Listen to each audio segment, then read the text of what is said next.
Ce mardi matin, le Comité national d'éthique a rendu son avis sur les principaux thèmes de bioéthique.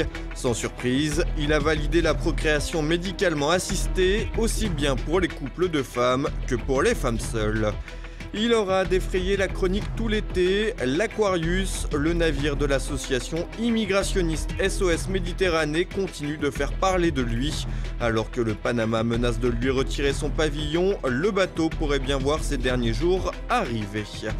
Alors que l'arrivée de Donald Trump à la tête des États-Unis a intensifié la mise au ban de l'Iran, l'Union européenne envisage de créer une nouvelle entité pour continuer de commercer avec Téhéran. Madame, Monsieur, bonsoir. Le Comité national d'éthique en faveur de la PMA, cet avis était prévisible, il est désormais officiel. Une annonce qui pourrait relancer les manifestations pro-famille. Olivier Frère-Jacques.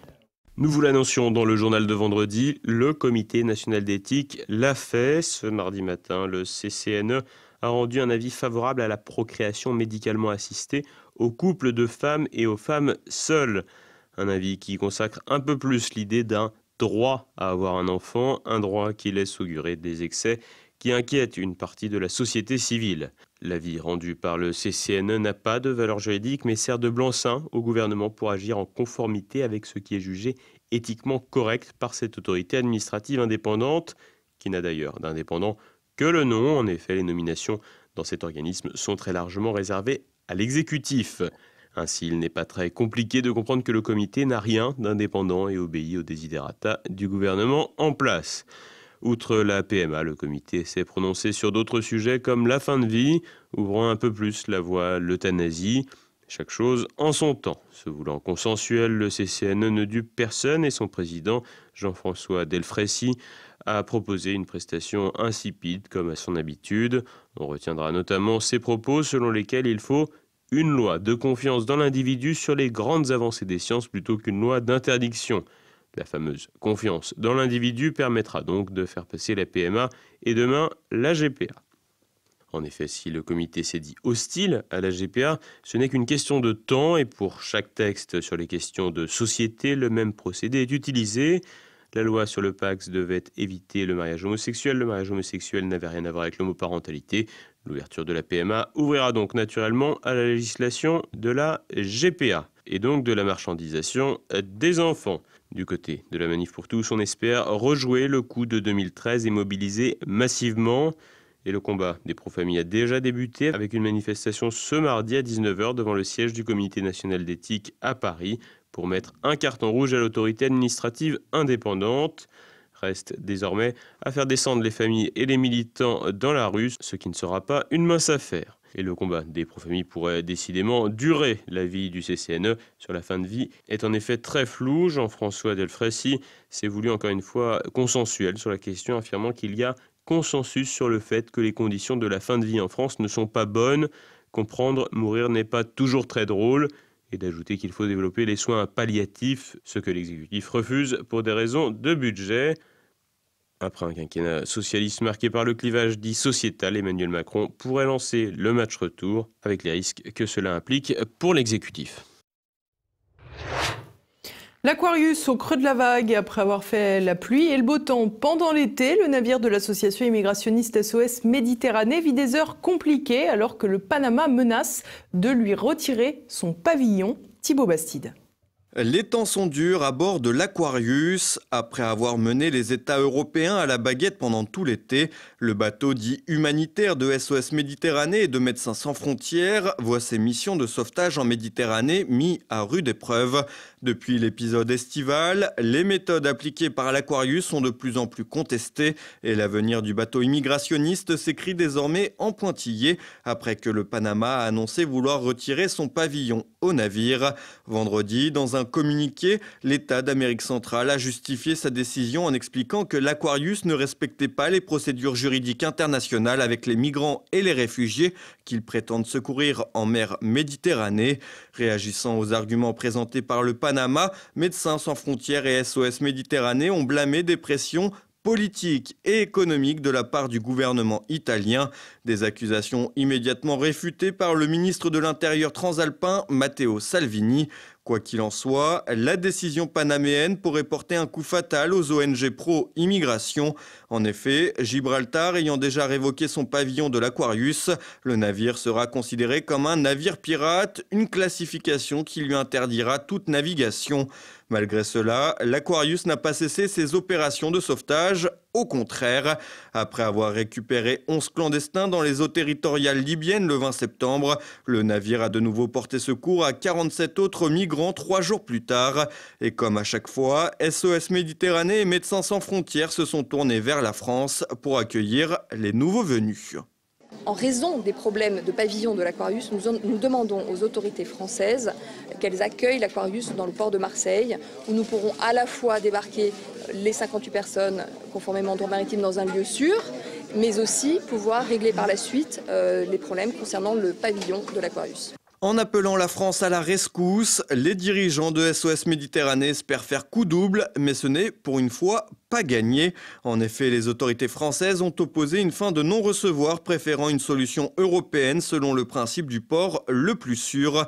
Une situation qui pourrait créer une nouvelle crise diplomatique comme en juin dernier, lorsque l'Aquarius avait finalement débarqué 630 migrants en Espagne, après les refus de l'Italie et de Malte de les accueillir, avec au final la même conclusion, l'arrivée des clandestins en France. Et comme prévu, le gouvernement français a finalement fait marche arrière. Les autorités portugaises ont annoncé avoir trouvé un accord avec la France et l'Espagne pour accueillir 10 des 58 clandestins se trouvant à bord de l'Aquarius. Le tout sans préciser dans quel port ils seront débarqués. Les bouchées dans le collimateur des véganes. Depuis le début de l'été, de plus en plus d'attaques de commerce de viande ont été recensées. Les coupables, des activistes antispécistes de plus en plus coriaces. Tags, faux sang, vitrines cassées, les véganes multiplient les attaques contre les boucheries. Radicalement opposés à toute forme d'utilisation de produits issus des animaux, y compris le miel, ces antispécistes du 21e siècle redoublent d'efforts pour essayer de convaincre. Exemple, devant une boucherie parisienne du 15e arrondissement de Paris.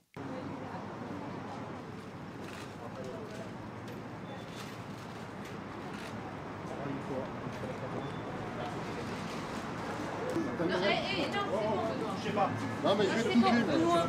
Vous avez rien à foutre devant ma boutique là, d'accord? Alors barrez-vous avec votre bordel. Barrez-vous avec votre bordel, ça va mal finir. Ça va mal finir. Nous sommes sur la voie publique. Oui, mais pas devant ma boutique, d'accord? Alors vous vous dégagez avec votre merdier là. Voilà, ce sont des personnes, ce sont des individus qui ont le droit de vivre et de quel droit on se permet de les exploiter, de les utiliser, de leur enlever la vie, de les faire naître dans le but de les faire mourir. Voilà, un bébé cochon victime de tout ça. Abrutis là, de véganes de merde. Qu'est-ce qu'ils vous font chier les véganes là? Hein? Oui, vous pouvez me filmer, oui. Il y a un millième ou un 10 millième de la population qui vit comme ça. Le reste, ça fait des dizaines de milliers d'années que l'homme est omnivore. On est omnivore, voilà, c'est tout. Ensuite, on est libre chacun de faire ce qu'on a envie. Mais tandis que leurs actions dans les lieux publics pouvaient sensibiliser les masses à de véritables problèmes de souffrance animale, ce nouveau cap franchi pourrait bien faire l'inverse de l'effet recherché. En effet, les petits commerces, boucheries en tête, ne semblent pas être les figures de proue idéales de l'industrialisation de la viande à outrance. Au contraire, déjà en proie à la concurrence féroce de la grande distribution, les petits bouchers ont de plus en plus de craintes quant à ce nouveau genre d'activisme. Vendredi dernier, le président des Bouchers du Nord a décidé de faire appel à des sociétés privées pour sécuriser les commerces. Une annonce qu'a déploré le président national Jean-François Guillard, qui veut éviter toute surenchère. La situation est donc particulièrement tendue et on s'interroge sur le but poursuivi par les véganes. En effet, si la dénonciation des traitements dans les abattoirs plaidait simplement pour une meilleure prise en considération de la souffrance animale, ces actions à l'encontre de petits détaillants semblent tomber à côté, des méthodes qui pourraient faire l'inverse de l'effet escompté.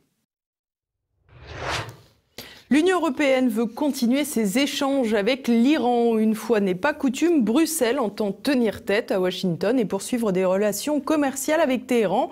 Pour y parvenir, l'UE préconise la création d'une entité spécifique. Olivier Frergeck.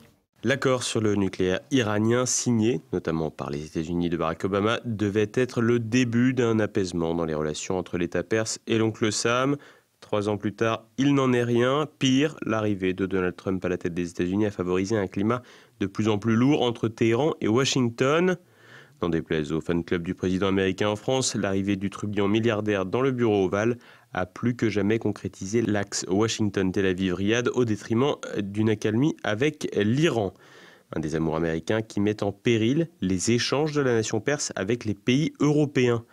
Pour faire face à cette situation, qui peut paraître injuste au vu des concessions iraniennes dans le dossier nucléaire, le chef de la diplomatie européenne, Federica Mogherini, propose la création d'une entité permettant aux compagnies européennes de commercer avec l'Iran. Une proposition énoncée via une déclaration lue conjointement avec le ministre des Affaires étrangères iranien, Mohammad Javad Zarif. L'entité en question servirait de sorte de bourse d'échange permettant d'échapper aux sanctions de Washington. Des menaces états-uniennes qui ont déjà fait des victimes. Total et Daimler, par exemple, ont mis fin à leur activité en Iran par crainte de se faire taper sur les doigts par les États-Unis. Dans ce contexte, la prise de position indépendante de Bruxelles peut paraître, une fois n'est pas coutume, audacieuse. Mais le feuilleton n'est pas fini, loin de là. Le 4 novembre prochain, Washington proposera une nouvelle vague de sanctions contre les exportations de pétrole iranien et les opérations bancaires avec la nation perse.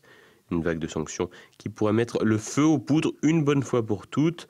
En effet, si Washington étrangle Téhéran, notamment sur l'exportation de pétrole, l'Iran pourrait également jouer la carte de la déstabilisation régionale et se servir de ses points d'appui chiites au Proche-Orient pour fomenter des attaques visant à faire grimper le prix du baril. De quoi plonger la région dans le chaos et légitimer une action internationale contre l'Iran. L'Arabie Saoudite, grand financier de l'État islamique, et Israël pourraient alors se frotter les mains. Et c'est le moment de partir avec Thibaut Bastide pour l'actualité en bref.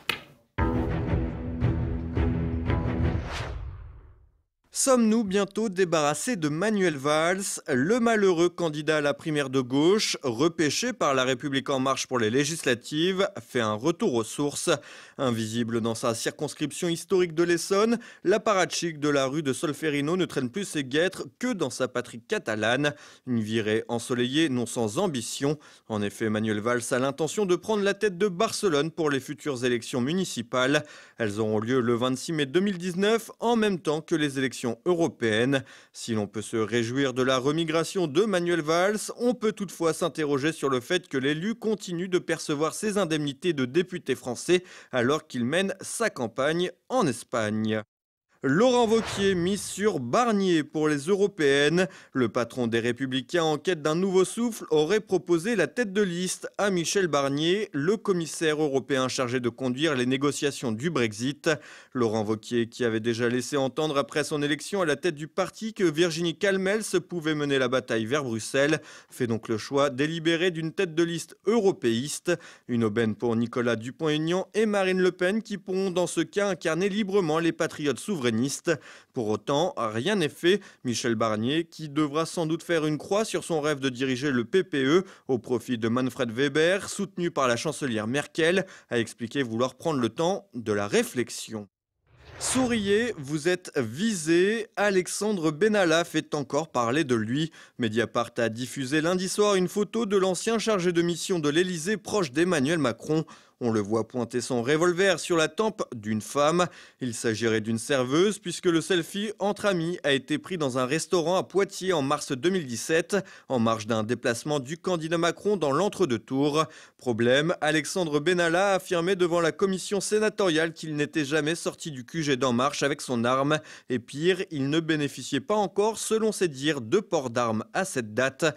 Une confusion supplémentaire que l'intéressé aura à expliquer vendredi prochain devant les juges d'instruction de l'affaire du 1er mai. La Seine-Saint-Denis est au top des prénoms multiculturels. L'INSEE vient de dévoiler les prénoms qui ont été le plus donnés l'an dernier dans le 93 et qui seront probablement encore très répandus dans les maternités en 2019. Chez les garçons, on retrouve Mohamed en première position, suivi d'Adam, Ibrahim, Ryan et Ismaël. Chez les filles, l'exotisme est également en vogue. Lina, Aya, Yasmine, Sophia et Inaya. De quoi faire pâlir Éric Zemmour. Donald Trump porte un nouveau coup à la Chine. En pleine guerre commerciale sino-américaine, Washington a annoncé une nouvelle vente d'armes à Taïwan pour un montant de 330 millions de dollars. Selon le Pentagone, cette opération va contribuer à la sécurité des États-Unis en améliorant les capacités de défense de Taïwan. Cet accord devrait faire réagir le président chinois Xi Jinping alors que Taïwan est l'un des sujets les plus sensibles. Les relations entre Pékin et Taipei se sont fortement détériorées depuis que la Chine suspecte Taïwan de vouloir proclamer son indépendance. Un paraplégique retrouve l'usage de ses jambes 4 ans après un accident de motoneige qui l'avait laissé paralysé. Un Américain de 29 ans a réussi l'exploit de remarcher sur 200 mètres. Il ne s'agit pas d'un miracle, mais d'une avancée scientifique. Le patient s'est vu implanter dans le dos un système de 16 électrodes destinées à stimuler la moelle épinière selon un programme préétabli. Le jeune homme a tout de même besoin d'un déambulateur et d'une aide humaine pour maintenir son équilibre.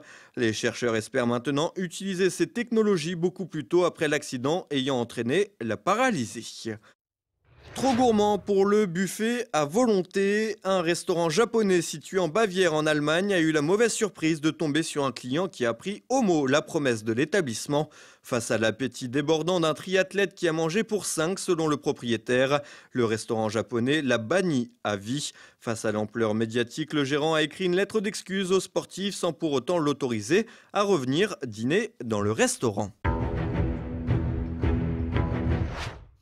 Et voilà, on arrive déjà à la fin de cette édition. Dès à présent, vous pouvez retrouver le Zoom du jour. Le professeur Michel Fauquier nous présente son histoire de l'Europe aux éditions du Rocher. Un ouvrage qui met à l'honneur les richesses de notre continent, de l'Antiquité à la modernité. Rome va unir des espaces qui ont très peu de points communs.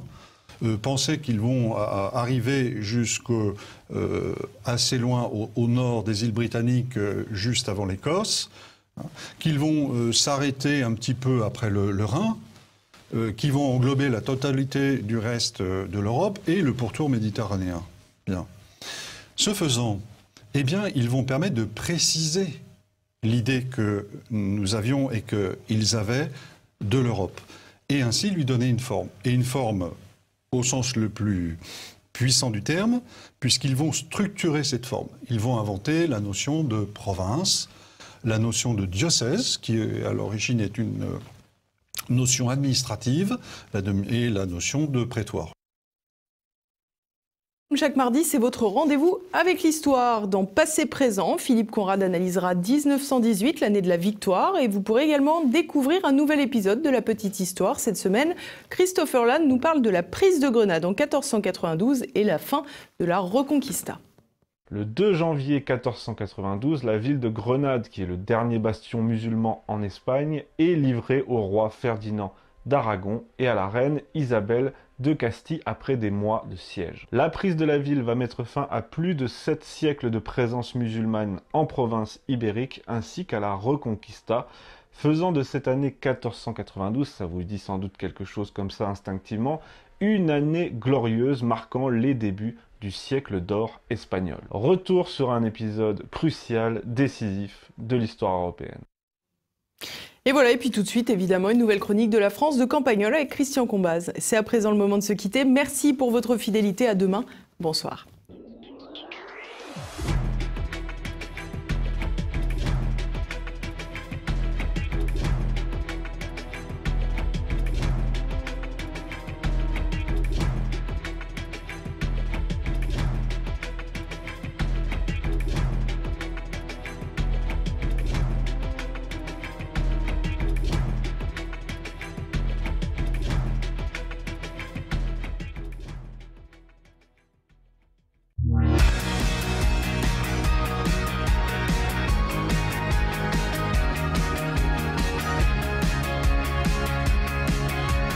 Vous vous souvenez de cette sortie que nous avait fait Gustave, l'anarchiste érudit du bar, celui qui est plus ou moins sociologue, en tout cas celui dont les analyses valent largement celles de la télé du câble. L'autre jour, on parlait du 80 km/h. Il nous avait dit que pour lui, c'était l'un des grands marqueurs de l'impopularité du président et de son équipe. Il nous avait dit en fait une chose assez simple et assez vraie.